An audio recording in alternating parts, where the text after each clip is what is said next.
What's up gamers, thank you for choosing to watch this video because if your feed is anything like mine, it's a hell of a lot more buzzing than it was last week or even last month. August not only bookends the end of summer, but also brings with it the arrival of Gamescom and a slew of great co-op announcements. Just one look at my Watch Later playlist has me pretty stressed out, but lucky for you, the monthly is here to catch you up to speed on all the co-op games that came out last month, all the co-op games coming out in the next month, and any co-op news in between. We got a lot to cover, so let's cut to the chase and dive into the co-op monthly for August. Luckily for everyone, August wasn't just a month of news, but also co-op game releases. Starting with World of Goo 2, a game that you might not have known had a co-op release, was it not for your boys here at the Co-op Bros. This was released early in the month on PC and Switch to positive reviews from critics with a strong 82, but no one was talking about the Switch exclusive co-op mode, and it turns out they didn't really have to. After doing my own investigation with my friend Zach, shout out to him, I can confidently say that it's not the ideal way to play the title. The motion controls and camera make it often more frustrating than fun, despite a solid puzzle game underneath it all. Sadly, I can't say it's all good with World of Goo 2. That last joke was a meowful, but nothing compared to the pitch-perfect co-op in Cat Quest 3, a title rife with cat puns. I'm just warming you up. Luckily, the devs didn't just nail the writing, but just about everything with this adorable little couch co-op title. It's got a strong 82 on OpenCritic and 94% very positive from users on Steam. We couldn't agree more. This is a lean and mean 10-hour adventure that is crammed with awesome side quests, RPG mechanics, and snappy combat. It's an essential play for anyone looking for their next couch co-op title with a friend or partner or sibling or child. It's for everyone. Will it be our co-op game of the year? Maybe consider subscribing and you can find out later. Just a few days later, we transitioned from cats to lambs and goats and a whole assortment of animals with the free addition of a co-op mode in Cult of the Lamb. This added a 2-player local co-op mode with specific co-op upgrades and tweaks to the minigames to make them more playable with a friend. And I love that your boys started off the month 3 for 3 because I actually did get to play this with my wife, and I'll give you the quick synopsis if you don't want to watch our review. It was fun. It's not a perfect co-op mode. Running your cult in particular doesn't work due to the camera being tossed around. It's best to just take turns doing things for that section, which isn't ideal. But this is already such a fantastic game that adding on a co-op partner works, and it works pretty well. Entering some more uncharted territory for the bros, we had the early access launch for Dawn of Defiance, a Greek myth-inspired survival crafting title. It's done well for itself in these early days, with 80% of Steam users giving positive feedback. Not much more to say here. I think this looks fun for fans of the genre and fans of the setting, but it'll be a long road until we see the final product. Glad it got started in the right direction. We still have 2 more co-op titles to cover for the month in Core Keeper and Shadow of the Ninja Reborn, but I'm actually going out of town for the end of the month. That's why you're getting this monthly a few days early, so we'll just have to cover the reviews for both of these titles in the next monthly. September has the largest selection of upcoming games in the history of this series with a whopping 30 games to go over, so we better get to it. Ever since Space Marines 2 got a release date, we've been counting down the days, and there's not many left as the game is hitting current-gen consoles and Steam early next month on September 9th. We've talked about this one at length in this series, but to go over it one more time, Space Marines 2 features a full online co-op campaign for up to 3 players, a separate co-op missions mode called Operations, and 6v6 competitive multiplayer as well. There's a robust class system, sick weapons, and honestly, I'm wasting my time. I don't need to sell you on this. Any trailer will do that just fine. With the worst possible timing, Towerborne is launching onto early access the following day on September 10th, exclusively on Steam, with an Xbox release sometime down the line. This is the next game from the Banner Saga team, and it features 4-player online co-op. It has a ton going for it with a great art style, some sick beat-em-up combat, and what looks like a diverse class system. This is another highly anticipated game for the bros, so we'll have to follow up on it sometime this fall, but we're happy it finally got a release date all the same. Man, only 2 games in and 28 more games to go? Well, about that. This is UFO 50, the next game from the creative genius behind Spelunky. The catch is, this isn't simply one game, but rather 50 full games. And they're not micro games either. All of these games are full experiences that vary in lengths. Some are shorter arcade titles, and there's even a whole JRPG somewhere in here too. The best part is, half of the games in this collection feature local co-op, hence the 25 games I alluded to. Personally, I'm beyond stoked for this project. According to the story, because yes, there's a whole backstory here, the games were created by a fictional 80s game company that was obscure but ahead of its time. Some games are sequel to other games in the collection, and various characters appear in multiple titles as part of a shared continuity. All in all, it sounds super unique, and I wanted to make sure to put this on your radar, so be sure to add this to your wishlist and look out for its release on Steam come September 18th. Well, if you've done the math, you know there's only 3 games left, and out on the 20th, we get the release of Karate Kid Street Rumble. We've seen it time and time again. Bringing back your classic 80s property via a retro beat 'em up is a great idea, especially when it supports 4-player local co-op. For fans of the movies, this one takes you across locations of all 3 of the classic films, and it's coming out on all platforms.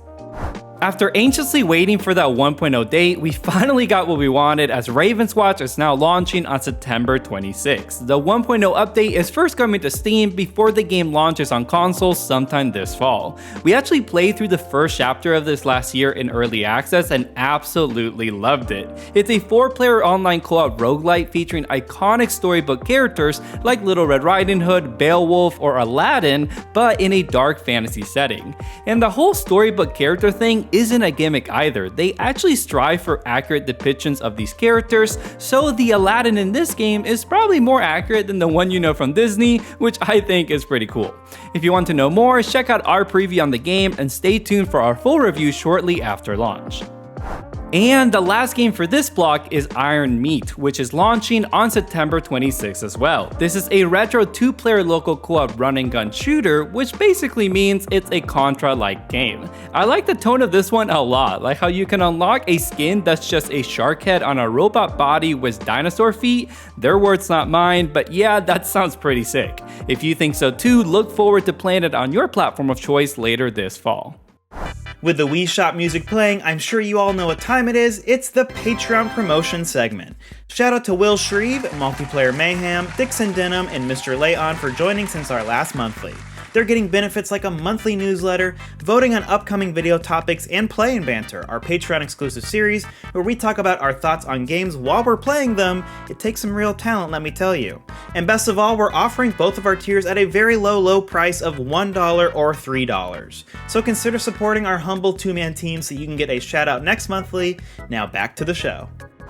Let's get into the meat of this episode by kicking off our news segment with updates on any released titles. Starting things off with the news that Ember Knights is getting its first major DLC with its Wrath of the Architect update. There's no footage on this yet, but you can expect 4 new bosses, 4 new mini-bosses, 2 new weapons, more skills, and plenty more. The new update will also include some free content like a new boss rush mode. Ember Knights is a stellar co-op game, so I'm stoked to see it get a chunky DLC come October 15th.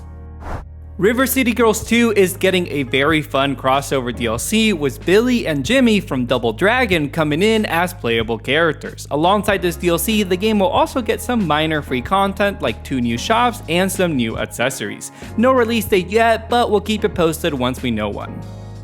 Risk of Rain 2 got a huge update this week with its Seekers of the Storm DLC, but in case you haven't read up on it, here's the deal. Alongside the update, we're finally getting some native current-gen versions of the game for Xbox Series X and PS5, which you can upgrade to free of charge. But that's not all. This upgrade is also adding 2-player local co-op for the first time, which is huge and further cements this as one of the best co-op roguelikes. The DLC itself introduces a new antagonist, new biomes, and 2 new survivors. There's never been a better time to dive into this. I'm itching to get some runs going myself, so let's keep the show moving. RoboQuest is getting a VR port. Considering this is one of the most intense and fast-paced roguelikes I've ever played, I'm left wondering not if RoboQuest could get a VR port, but whether it should at all. Mostly joking, I'm sure this will be its own optimized version, and I'm happy to see VR get a beloved roguelike title like this. No news on a release date or whether it'll support co-op, but definitely one to keep an eye on if you're a VR gamer. As I alluded to earlier, we got a whole lot of Gamescom news to go over, but only 2 news bits pertaining to release titles. The first being that Genshin Impact is coming to Xbox consoles. This is surprising, I thought this was already on Xbox, but you can finally play it on November 20th. And lastly, Blackout Protocol, the co-op twin-stick shooter, is launching onto 1.0 and coming to current-gen consoles early next year. The other bit of news on this, and it's probably the thing I should have started with, is that the game is actually no longer called Blackout Protocol, but is now shifting to the new title of Section 13. So make sure you remember that last part come early next year. Before we get into all of the news on upcoming titles, I do need to quickly mention that Hyper Light Breaker, the roguelite follow-up to indie darling Hyper Light Drifter, has been pushed back yet again to 2025. We're okay with that, the devs should only put out the game when it's ready, even if it is early access. We'll see you next year, Hyper Light Breaker. Okay, with that out of the way, let's talk more Gamescom. During the pre-show, we had the early access announcement trailer for Begone Beast, a local and online 4-player cooperative hack and slash with a really cute art style. Love it, it looks properly spooky in all the right ways, but also properly funny. There's actually a little bit more going on under the hood too, like an AI game director that keeps the game fresh and challenging as you play, and unique abilities and weapons for each character. Definitely one to circle come February of 2025. We let the announcement of Nico DeRico, The Magical World, slip us by 2 months ago at Summer Games Fest, but it couldn't pull the fast one on us again here at Gamescom. The second trailer shows more of the family-friendly platforming action, and yes, it's basically Crash Bandicoot in all but name, except it's actually coming with a local co-op mode, so it's got that over its inspiration. We don't have to wait too long, as it was also given a nice October window at the end of the trailer. After going full Ghost Protocol on us for the last year, Arc Raiders decided to give us a glimpse with a 2025 window during Gamescom.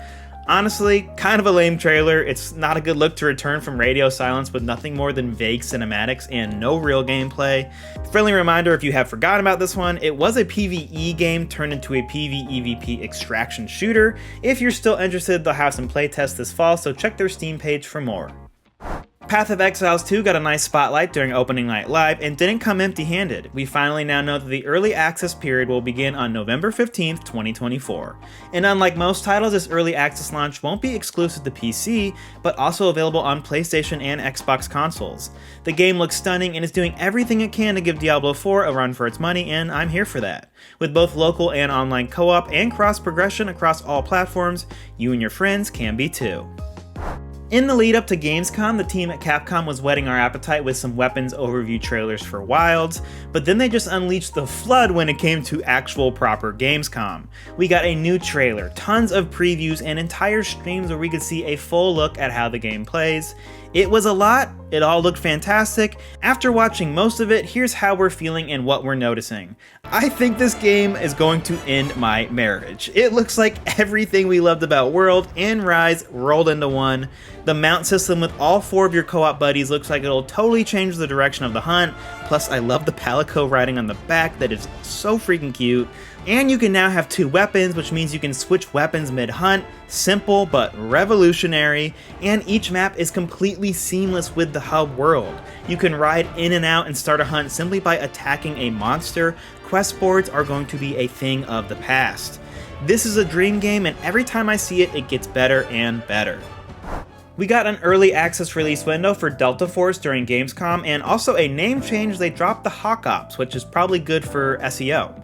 They decided to put it in that Q4 2024 zone.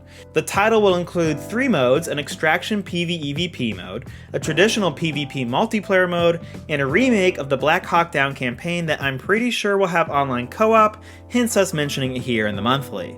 But with details around that a little bit fuzzy, I can't totally tell if it's going to drop with the campaign on day 1, and me just not being super versed in the series, I'll move on and accept any comments below if there are more details than we mention here.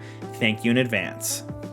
We got to see our first look at Little Nightmares 3 since we learned about the delay to 2025, and it's looking like Little Nightmares 3. That is, it looks freaky, it looks sneaky, and that's what we're asking for. There was also a deep dive trailer that showed off how you'll work together, with one player having a wrench for combat and puzzles, and the other a bow and arrow. Again, it'll be a minute before we get our hands on this with that 2025 window. Not one to let Path of Exiles get any sort of upper hand, Blizzard brought us tons of footage and info for the upcoming Vessels of Hatred DLC. It'd take me way too long to chronicleize all of the details they released, so I'll just focus on what caught our attention, the new co-op focused dungeon, the Dark Citadel. The devs emphasize that all the mechanics like puzzles or combat trials are based around working with your friends. It sounds like a huge part of the DLC, and it has pushed Gabe and I from being mildly interested in returning to Diablo 4 to very interested despite a busy October. And in case we can't get our friends to join, they've officially added in a party finder thanks to the Citadel's need for cooperative play. Did our little channel's love for co-op influence the devs to create this dungeon? No. But it was fun to think that it did for just a few seconds. Now, the rest of the news on upcoming games comes out of the Future Games Show, but it's mostly small stuff like gameplay trailers, so let's knock it out a little bit quicker, shall we? We got our first look at gameplay for Monaco 2, a stylized cooperative heist game. This is pretty early in development, but looks very unique, definitely one worth the wishlist to keep up with development over on Steam. Phantom Line is a cooperative open-world horror shooter set in post-nuclear Europe, and we got a dev breakdown trailer explaining their inspiration for the horror element and desire to streamline the survival gameplay. It definitely is giving spooky vibes, it's incredibly ambitious, and there'll be a demo available soon, so be sure to again follow them on Steam. This was also our first look at gameplay for Lost Skies, a cooperative survival adventure for up to 6 players, big emphasis on traversal as you can glide and zip and climb around the environment, and there's also an emphasis on building up your team's skyship so you can explore the floating islands and discover all the enemies and secrets to find. Still looks like it's in the early stages of dev, but tons of potential here. Finally, we got a look at Survival Machine, a base-building survival crafting game that looks like that one young adult novel that got that one movie. You guys know the one. This is pretty much that, but with zombies, 4-player online co-op, a low-poly art style. Again, it's early days, so consider giving it a wish list over on Steam. Thank you very much. Okay, with the speed round out of the way, I do want to mention one more thing in that Weenie Wise dropped their first trailer not at Gamescom, not during the Future Games Show, but here at the Co-op Bros channel. No, we're not sponsored by them or anything. They just reached out and offered to drop it exclusively with us, and we thought that'd be pretty cool. This is a first for us, a genuine honor to be thought of, and the game looks really neat. It's a 2-player local or online cooperative adventure that is giving me Trine vibes, which is definitely a compliment. It also comes with a friend pass, which means you only need one copy and then you can share it with a friend in online co-op. No release date, so if it seems interesting, as always, consider wishlisting it on Steam. Finally, let's dive into all the new game announcements from this month, and naturally we got a ton of these from Gamescom. But before we dive into all those Gamescom announcements, let's look at 2 pre-Gamescom debuts, starting with Fellowship. This one is billing itself as a MODA, a multiplayer online dungeon adventure. So you know those huge endgame fights you get into in games like World of Warcraft? Well, this game is essentially trying to give you that experience, but without having to spend hundreds of hours to get there like in an MMO. It's also trying to bring in some of the coordination you see in MOBAs, and yeah, overall it sounds like a cool concept. If this piques your interest, you can sign up to play the alpha build currently available. Next up is Defect, the first game from indie studio Empty Vessel. It's essentially a co-op cyberpunk Doom-like shooter, and it looks pretty cool, and more importantly, it sounds pretty cool considering they got the composer from the latest Doom titles, a great move on their part. As promised, let's dive into the most exciting part of Gamescom new game announcements, starting with Sniper Elite Resistance. Back when we played Sniper Elite 5, I was often playing as Harry, the token second player character, while Andrew got to play as the much cooler and better looking Carl Fairburn. Well, it's time for Harry to rightfully take the spotlight as he plays the lead role in a new campaign that runs parallel to the story of Sniper Elite 5. Pretty hyped for this announcement. Sniper Elite 5 was a great co-op game, and I can't wait to experience all those ridiculous X-ray kills again sometime next year. Journey to the Savage Planet is a first-person Metroidvania we never got the chance to play back in 2020. It got a decent reception, with many noting how great the humor was. Thankfully, it seems like it's sold enough to garner a sequel in Revenge of the Savage Planet. Like the first game, this is a Metroidvania where you travel across different planets, encountering all sorts of wacky creatures. Unlike the original though, the game is making a shift from first person to third person, a shift I fully endorse as I totally prefer third person titles. The game will support local and online co-op when it launches sometime next year. Gamescom proper kicked off with the announcement of Borderlands 4 via this vague cinematic trailer. We all knew this was coming, but that didn't stop the crowd from going crazy, as apparently this got some of the most hype and noise from any announcement that night. Considering all anyone was talking about was how god-awful the Borderlands movie was, it's a good move they got this news out so we can all forget the movie even happened. Our personal most hyped announcement definitely goes to Dying Light: The Beast. This is a new standalone game in the franchise that aims to be a more streamlined experience with a tight 18-hour campaign featuring 4-player online co-op and shared progression as something they specifically called out. Dying Light 2 wasn't a game we fell in love with, but man did it have potential. If The Beast can knock it out of the park with a tight, engaging campaign and solve a lot of the issues with the sequel's lack of shared progression, yeah, that starts to check a lot of boxes for us. No release date was given, though the team at Techland plans to announce that later this year, so stay tuned for that. Okay, so maybe our most hype announcement is actually tied with King of Meat, an upcoming 4-player co-op hack-and-slash dungeon crawler where you complete challenges as part of a fake reality TV show, the titular King of Meat. The hack-and-slash combat looks perfectly standard, but it's the chaotic and explosive action that gives it a really fun slash bombastic spin. The other wrinkle to this game is that there's a level creator, meaning other players can come up with these crazy torture chambers for you and your friends to tackle. All in all, this sounds fantastic and definitely looks like the kind of game I could spend hundreds of hours playing with my friends. When I watched the trailer for this Nets game, I thought, wait, is this another trailer for Little Nightmares 3? But this is in fact a different game altogether called Re-Animal. It's an upcoming co-op horror adventure title featuring 2-player co-op both local and online. Now that Little Nightmares 3 comparison goes further than just looks, as this is actually made by the original team of the first 2 Little Nightmare games before the third one was handed over to Supermassive for development. No release date was given, but this is definitely one to watch.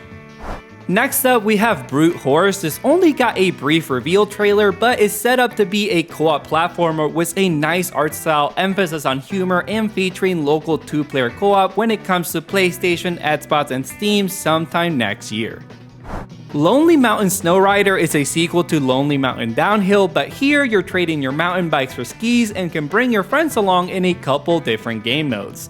The 4-player co-op mode sounded the most interesting as you work together to complete challenges down the slopes and can pick each other up if you fall. There's a lot more to dig into with this game, and it's honestly a lot cooler than you think at first glance, so I recommend you check out the deep dive trailer they recently put out. Lastly, I wanted to end with the announcement of Linked Banner of the Spark for 2 reasons. For one, it's a really unique title blending hack-and-slash combat, roguelike progression, and a whole town building mechanic. And 2, with so many games coming next year, I was excited to see this one revealed and coming relatively soon as it's launching onto early access on October 22nd. I'm really digging everything going on with this trailer, from the art style to all the different weapons, and it features 3-player online co-op. Make sure you add this to your wishlist and stay tuned on the channel for when we dive into this ourselves later this fall. Alright guys, that's all for the August monthly. We love covering all the news for you every single month, and if it helps you find more games, consider liking the video or subscribing or leaving a comment below. All of those things help us. But if you want to go a step further, again, you can join our Patreon like we talked about earlier. We're so thankful for all of our members that are supporting us over there. We're just a 2-man team. It's just 2 guys doing something that we love and hoping to help you guys find more games to play with your friends. So if you want to support that, go on over there. If not, all good. We'll catch you on the next episode of the Co-op Bros.